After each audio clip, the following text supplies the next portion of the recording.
All right, number 9 looks for us to work with some inscribed angles here. The reason why is because all the angles are created from the circumference and not from the center. Let's look for the angle, the arc measurement of ML. Where is ML? Oh, ML looks like it's right here. ML looks like it's right here. Oh, look. This arc is produced by this central angle. Okay.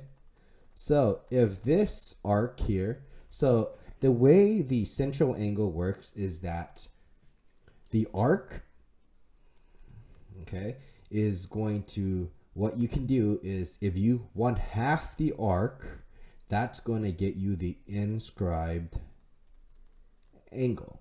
That is always true. So if this is 59, if we double it,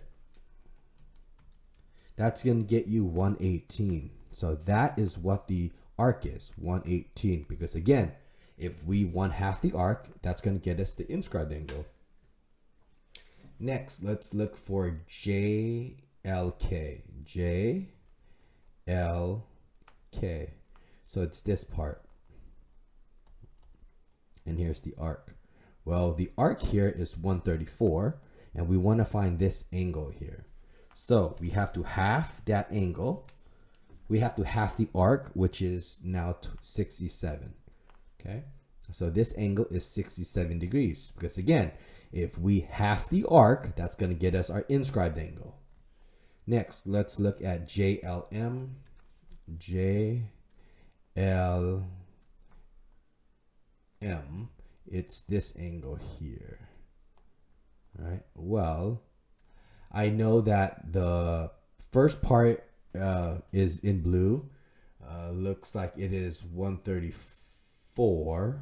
Oh, the whole thing here, look, the whole thing in purple here, because it's a diameter, this whole thing in purple is 180, right? Then the part in red is 118. So if you use triangle sum, 360 minus 118 minus 180, this gets you 62 here.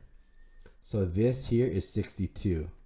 Okay, let me explain. I did 360 minus that 180 because that is the semicircle. And then I minus the 118 part. That got me the blue part left over, which is that arc of JM. Oh, hey, look, that's what D is. 62 degrees. Okay, then if I want to find the angle itself, I have to multiply the arc by a half. So multiply that by a half. That is 31. So this part is 31 degrees. Okay, there you go.